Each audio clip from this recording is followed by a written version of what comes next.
आपने अनुभव किया होगा कि कुछ बच्चे गणित के प्रश्नों को शीघ्रता से हल कर लेते हैं क्योंकि गणित विषय उन्हें रुचिकर प्रतीत होता है।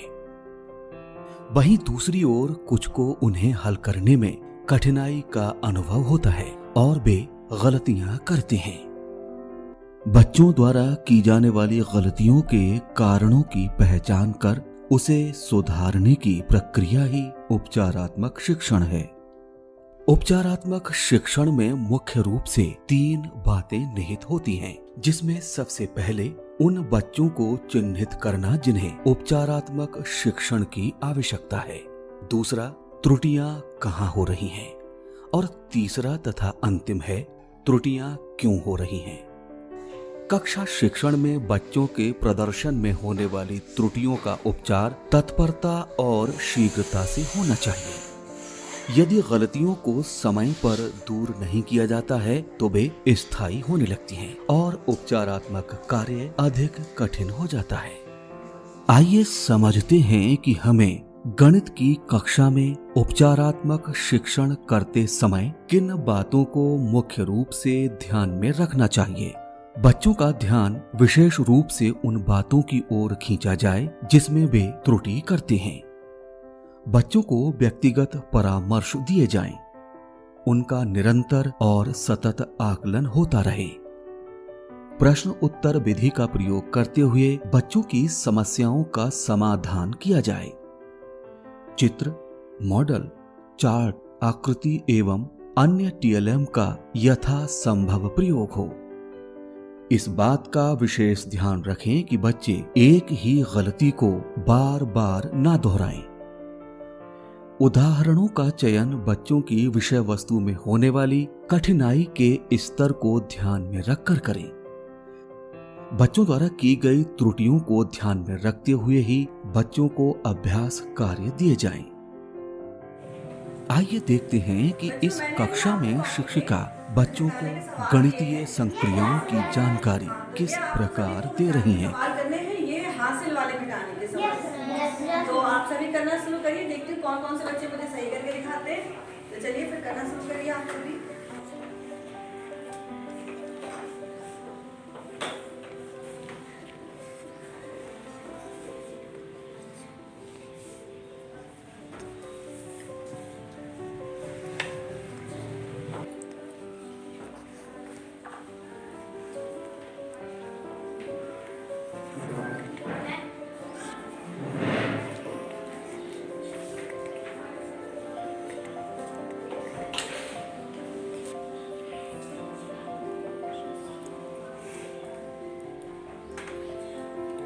इस प्रकार की त्रुटियों का अर्थ ये नहीं कि बच्चे घटाना नहीं जानते, बल्कि वे उधार की अवधारणा से परिचित नहीं थे। यदि एक बार उनकी त्रुटियों पर ध्यान देते हुए समय रहते सुधार कर दिया जाए तो वे आगे ऐसी गलतियों को करने से बचते हैं। इसके साथ साथ हमें विभिन्न गतिविधियों के माध्यम से गणितीय संक्रियाओं पर समझ विकसित करते हुए बच्चों में जिज्ञासा उत्पन्न करने का प्रयास करना चाहिए।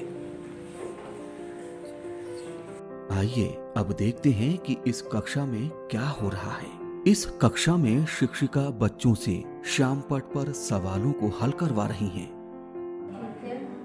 अब इसको जोड़िए।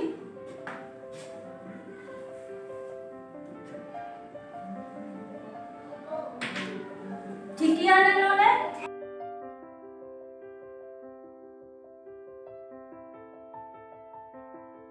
सामान्यतः बच्चे जोड़ में इसी प्रकार की गलतियां करते हैं। वे जोड़ना तो जानते हैं, लेकिन वे हासिल की अवधारणा से परिचित नहीं हैं। यहाँ इसी बिंदु पर कार्य करने की आवश्यकता है। हम यहाँ इकाई और इकाई के दोनों अंकों को जोड़ते हैं। जैसे ये यहाँ पे आया, क्या आया? 8 और 4 कितने आया? 8 और 4 12। ये 12 है। तो आपको दोनों को एक साथ नहीं लिखना है। जो इकाई का अंक है वो इसके नीचे लिखेंगे। लिखिए, जो इकाई का अंक है इसको यहाँ लिखते हैं और जो दहाई का अंक है 1 उसको इसके ऊपर लिखते हैं। अब आप इसको जोड़िए। 9 और 1 10, 10 और 1 11। इस समय शिक्षिका बच्चों को गणित की अवधारणा स्पष्ट कर रही हैं। आइए देखते हैं कि इस कक्षा में शिक्षक बच्चों की गणितीय समस्याओं का निस्तारण किस प्रकार कर रहे हैं। और उतना ही उसके भाई मोहन के पास है, तो मोहन के पास भी कितना हुआ?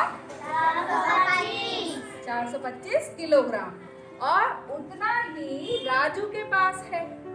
तो आप लोगों को क्या बताना है कि तीनों के पास कितना गेहूं है? तो आप लोग कर लेंगे? Yes ma'am. चलिए, तो आप लोग अपनी अपनी कॉपियों पर इसको हल कीजिए। आप सभी लोगों ने हल कर लिया? चलिए दिखाओ। बिल्कुल सही है, आपने सही किया। अब आप दिखाओ। Very good. आप दिखाइए। बेटा, आपने किया तो सही है, लेकिन इसको हम एक और सरल तरीके से कर सकते हैं।